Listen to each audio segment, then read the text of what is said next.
Hello, welcome to the Roundhouse podcast with Paul Solentrop of Wichita State University Strategic Communications. Thank you for listening. Our guest today is softball coach Kristi Bredbenner.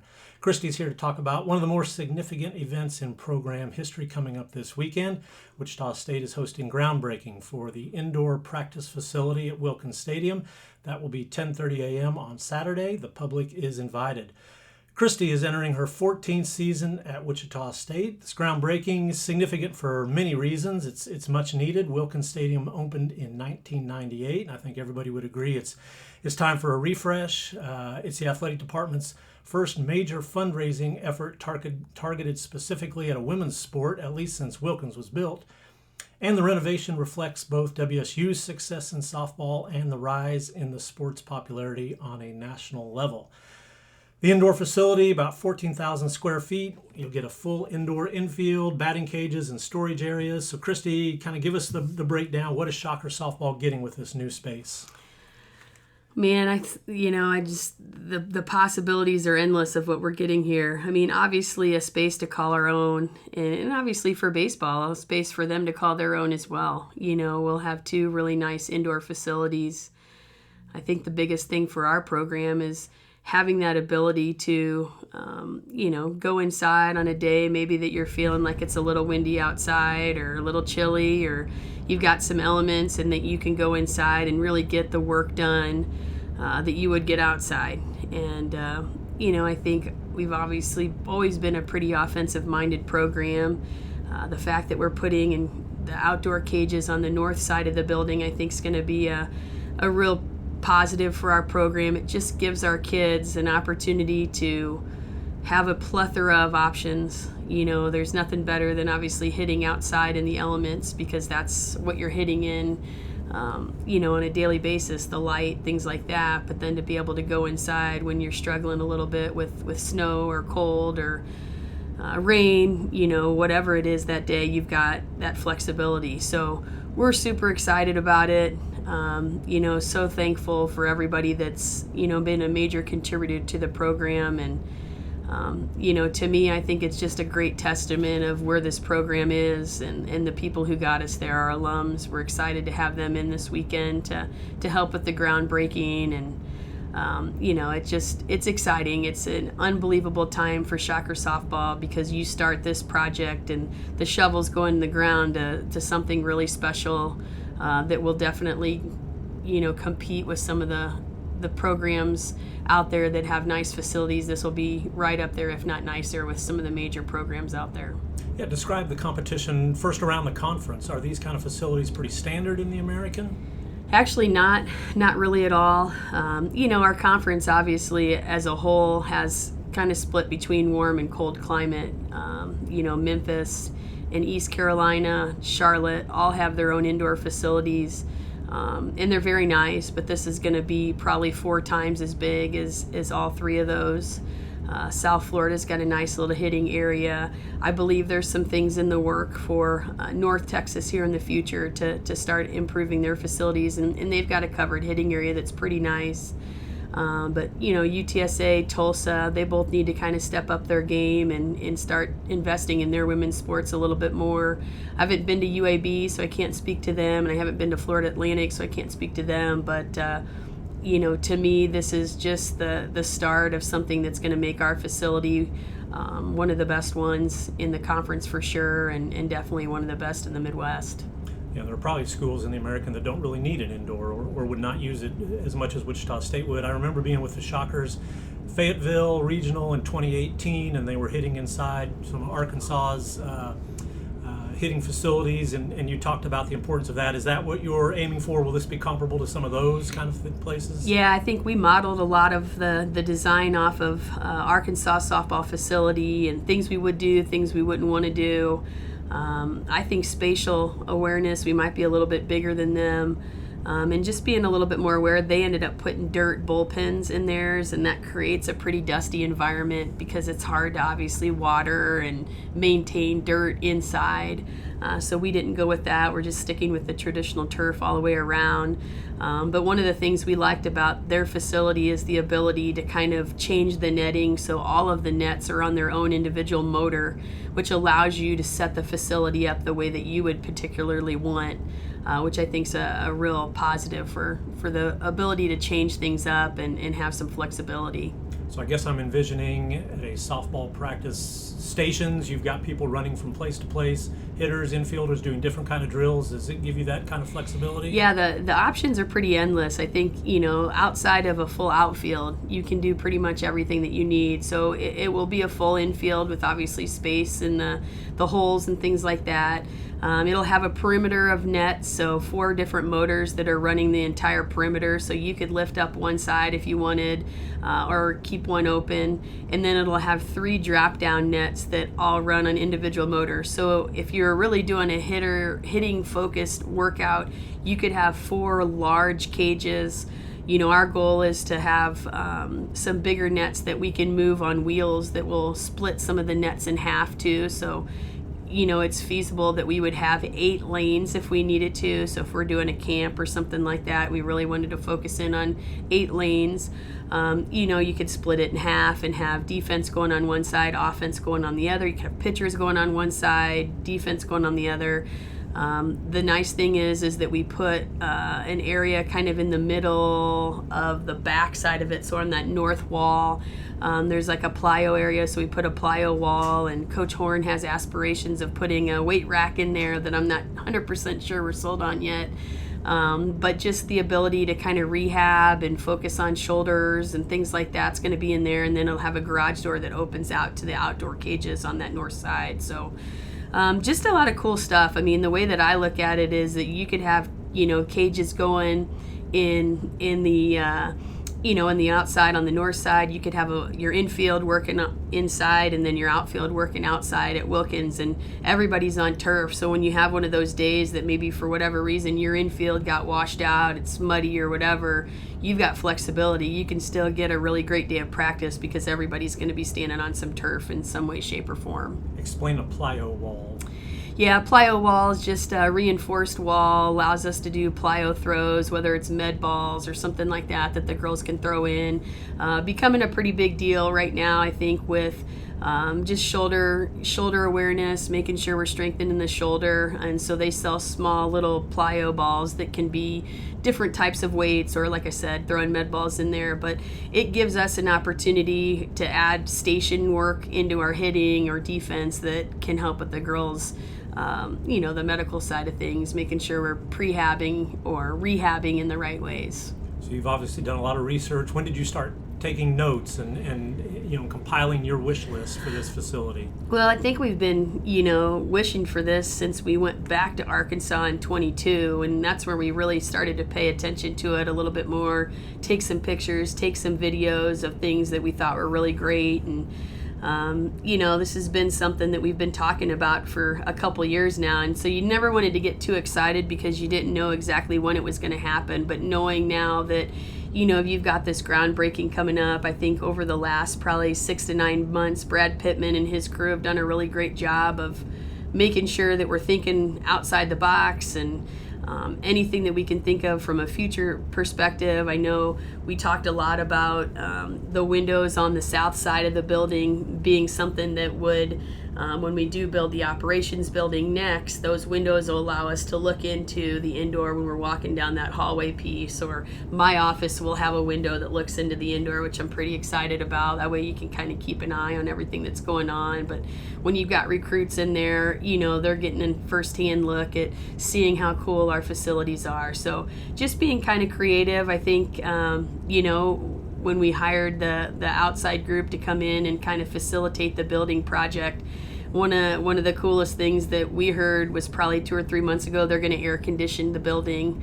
It was about the same price to air condition the building as it was to run ventilation and enough fans to cool it down enough. And that's one thing that's always been a struggle at EC, is in the summers it's unbearably hot over in that indoor facility because there's not a lot of ventilation and air circulation. So we're excited about that. That'll allow us to be able to do some things late spring and then into the beginning of the fall when it can be pretty hot without feeling like we're roasting in there. But it's little things. I mean, from the color of the turf and to the types of netting. I mean, I think when we first started talking, they wanted the netting to be all one on the perimeter. And, you kind of handcuff yourself a little bit when everything moves at once. And I think that's something that we've seen a little bit more over at X Stadium or at Bombardier. And so I think those are the things, like you kind of take what you've got already. What are some things that you would do differently? How would you arrange the field? And what's going to create a safe space for our student athletes, but also give them the ability to, be creative and get out there and get after it a little bit. So everything was taken into consideration over the last 2 years. You mentioned the operations building, which is a good opportunity to mention there are other phases, other fundraising phases for Wilkins Stadium. Describe the operations building. We'll go into that. Yeah, so, the hope is that by the time that we get finished with this first part of phase 1, which is the indoor and those outdoor cages, that we'll move right into that operations building, which will be all new coaches' offices, new entryway, locker room, team room, training room, classroom.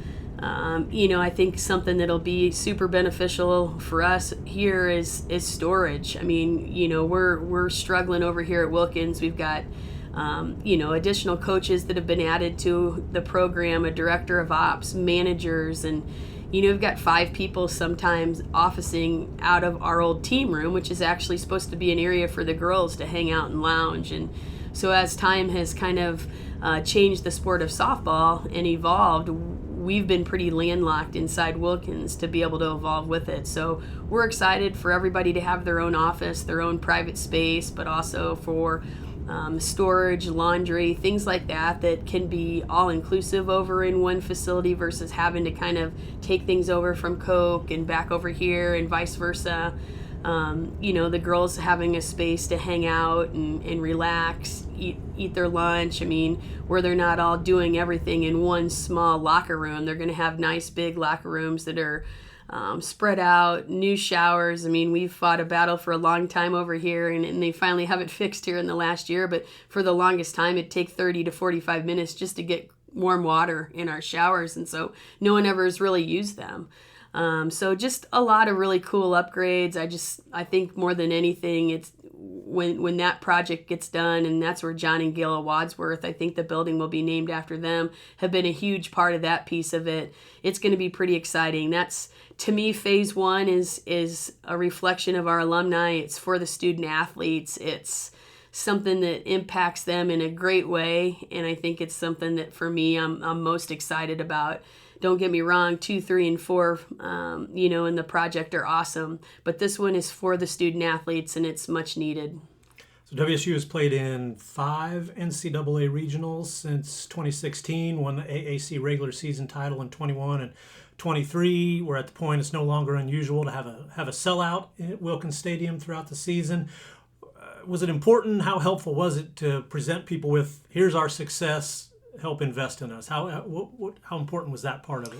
Well, that part's huge. Anytime that you want to get somebody to invest in you, you've got to put a good product out on the field. And, we've been fortunate enough for the last several years, we've been able to put a pretty good product out on the field, had some tremendous athletes, and, Sid McKinney and Addie Barnard, and last year CeCe Wong, and, plenty of other ones where we've won conference championships, and we're in a conference that I think is pretty tough, and being one of the northernmost schools and beating teams, back in the day like Central Florida, or competing, at a high level against South Florida and North Texas and UTSA and UAB, Florida Atlantic now. I mean, it's only going to get tougher because obviously their ability to be outside is much longer than ours, and having this indoor facility helps us to kind of alleviate a little bit of that stress.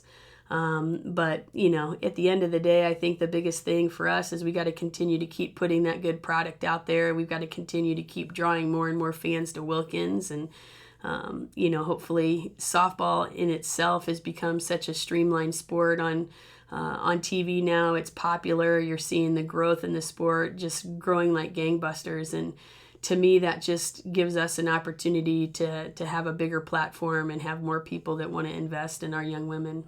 So there are a lot of donors for a project like this. You mentioned John and Gail Wadsworth, the WSU Board of Trustees, the estate of Linda Park, and Jeannie and Ricky Brotherton among the main ones. I think everybody who goes to softball knows the Brothertons. They're at every game, sitting in the cold and the rain. The Wadsworths, both of them longtime WSU supporters with a really strong connection to women's sports at WSU.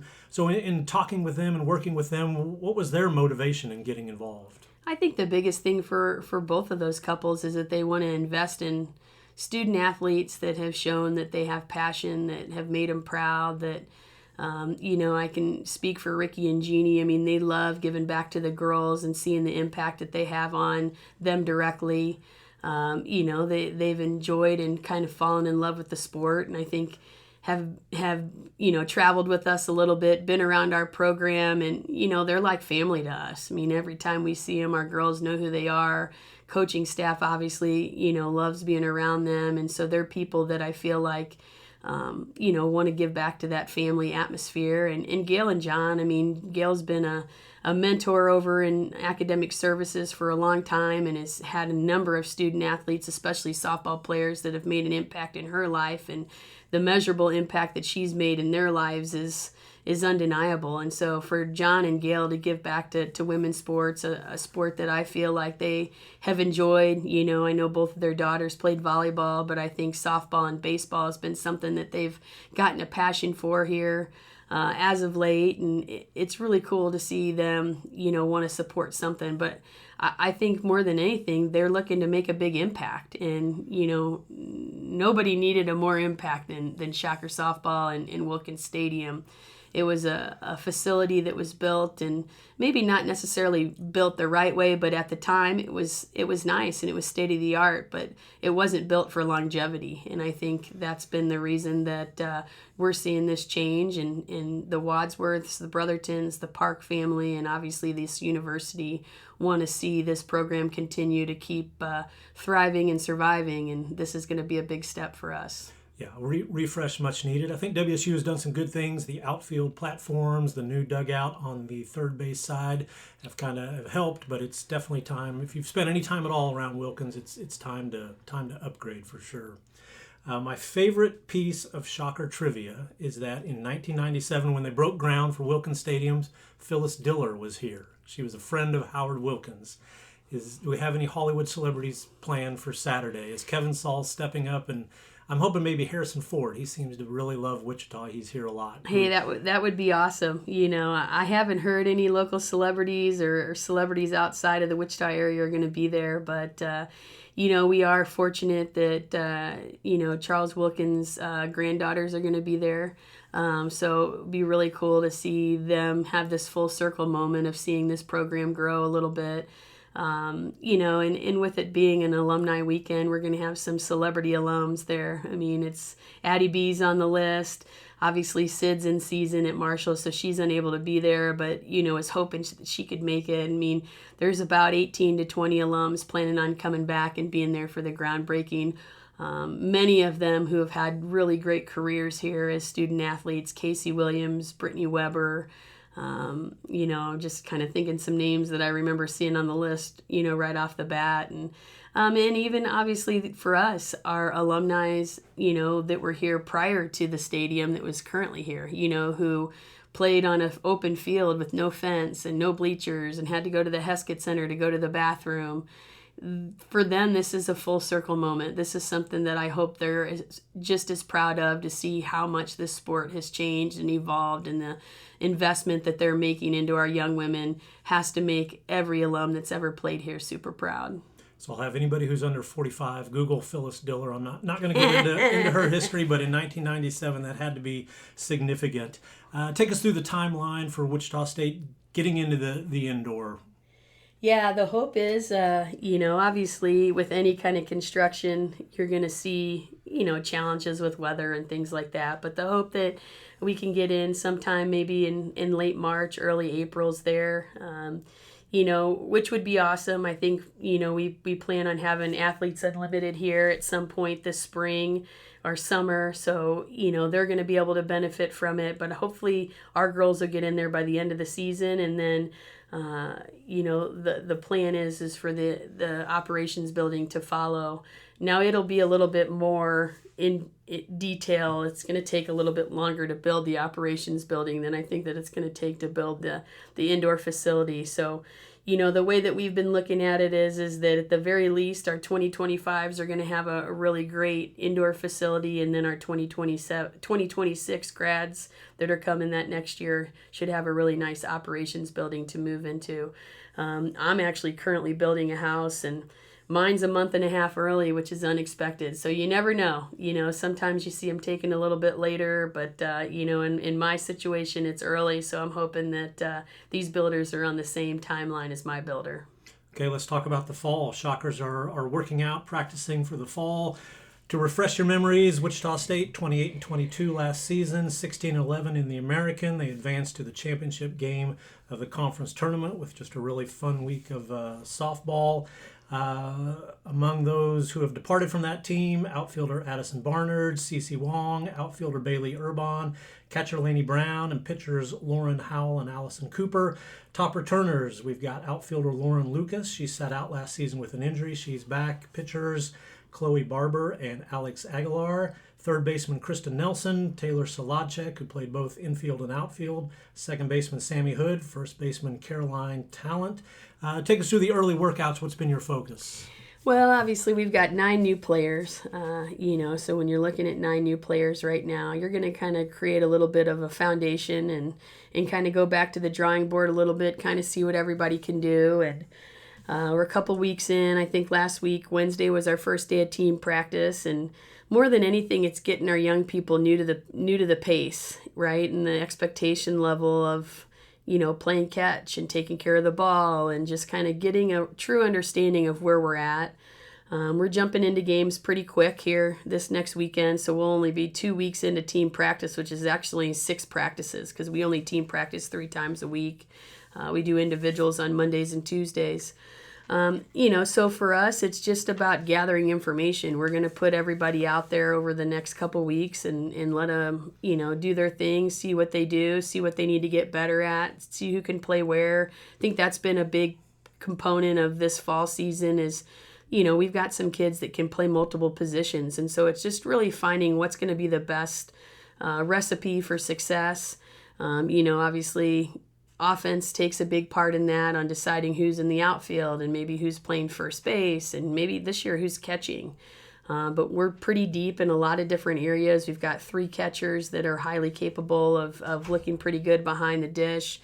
We've got a plethora of outfielders. We're a little bit deeper in the middle infield as long as we can get healthy here in these next couple weeks, because it seems like that is the area, for whatever reason, that whether it was last year or this year already, we're already seeing a little bit of some medical attention in that spot. But, to me, it's exciting just to kind of see what that depth looks like. Having Lauren Lucas back, having Cam Compton back, both people that have had, success in their own ways on the field, but more can be leaders off. Seeing some of our juniors and seniors that maybe weren't leaders last year step up this year and be leaders, as in Caroline Talent and Kristen Nelson. Seeing Mila, who was a freshman last year, come back this year and be in that leadership role as well.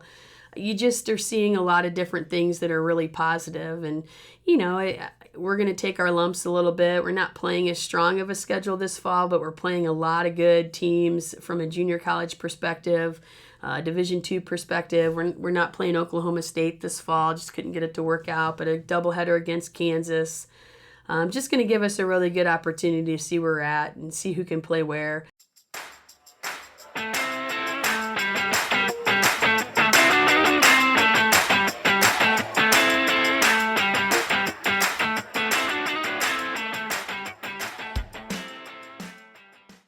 Hi, this is Rick Muma, president of Wichita State University. Check out the latest episode of the Forward Together podcast. Each episode, I sit down with different guests from Shocker Nation to celebrate the vision and mission of Wichita State University.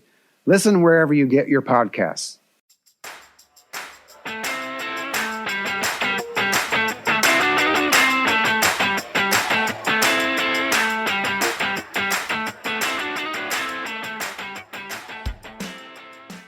I think one of the things I'm excited about is really just kind of seeing what our freshman pitchers can do. Riley Neihart and Ava Slager are both people that I think do a great job of commanding the zone, and Coach O's got a strategy with them this fall, and it's a pretty big challenge. They're only really going to be able to throw fastball changeup here this first couple weeks, and then they'll kind of move into one or two pitches as the fall progresses. But I think we all have kind of decided we've got to command the zone. We've got to minimize the number of balls that we throw, the number of walks that we allow. And I think these two pitchers are pitchers that do that. They're okay with getting ground balls and pop-ups. They're not looking to try to strike somebody out every time they get up to bat. And I think that can be really beneficial to our program. So excited to see them. But more than anything, just trying to see them grow as the fall goes, as young women and getting used to being student athletes. But really the pace. I think the first day was overwhelming from a team practice perspective. I thought offensively looked pretty good. Defensively, we struggled. And then we had to kind of slow it down a little bit, take a step back. And I thought Thursday and Friday we responded well to that. So let's start with catcher. That's been a really solid position going back, 7 years with Madison Paragon and then Laney Brown. They started almost every game behind the plate. Take us through that competition this fall. Yeah, so Sophie Johnson, Gabby Scott, Caitlin Beckerly, so one sophomore, two freshmen, all have different strengths. I mean, Sophie Johnson's got one of the strongest arms I've ever seen. Caitlin and Gabby just kind of solid. I mean, they're quick, they're explosive, they get rid of the ball quickly. I think really at the end of the day for that position, it's going to come down to offense and, who can hit and who receives the best, that combo. So it'll be a really good competition, but it's nice to have a little bit of depth back there in that catcher spot. So Lauren Lucas, we've mentioned her a couple times. She was a third-team All-American in 2023, just an RBI machine. She's back after missing last season. How is Lauren looking this fall? Yeah, Lauren looks great, and I think determined. I think she's not necessarily exactly where she wants to be, but she's getting there. I mean, she played all summer down in a Texas league, and I think that was awesome for her. Ended up being the offensive player of the year in that league, and so to me that tells us that she's barreling up a lot of balls and doing what she was doing before she got injured. So just excited to have her back, just continuing to try to get her arm a little bit stronger more than anything in the outfield, but really like what we're seeing with her. You have three transfers, outfielder Ellie Eck, an Andale student. She transferred here from Stanford. Have infielder Michaela Navarro from Florida International and outfielder Jody Epperson from North Texas.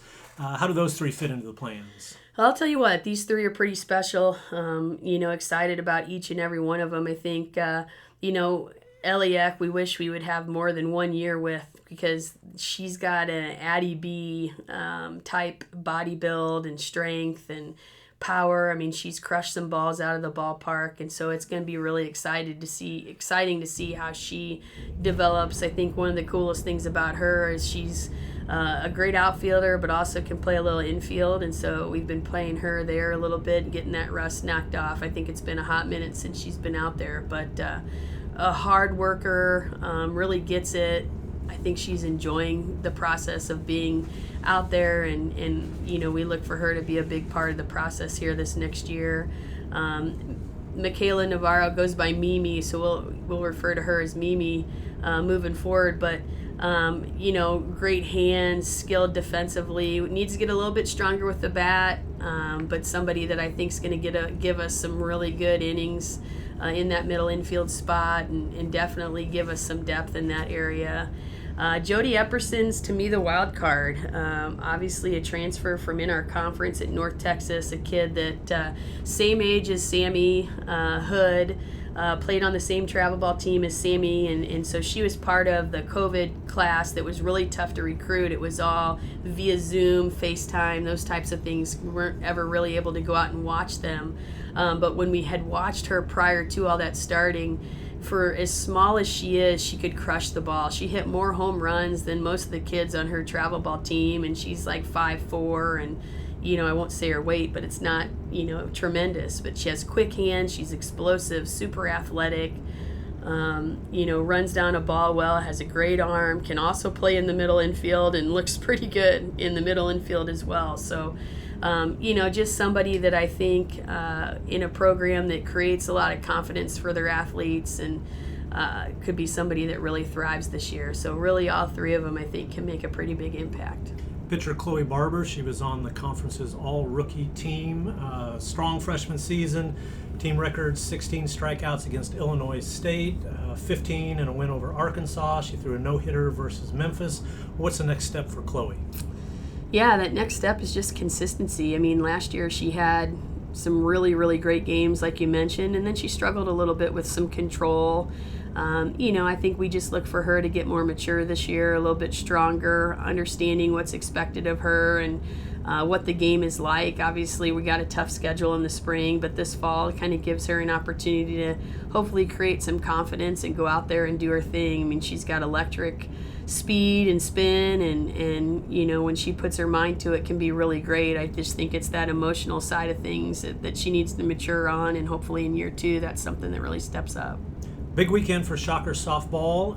Groundbreaking for the indoor practice facility at Wilkins Stadium is at 10:30 a.m. on Saturday. They play McLennan Community College in a doubleheader at 1 p.m. The Shockers will play 6 opponents over this fall. They play Murray State on Sunday. They go to KU on September 27th. And if you would like to donate to future improvements to Wilkins Stadium, I will put the link in the show notes. Kristi, thank you for your time. Thanks so much, Paul.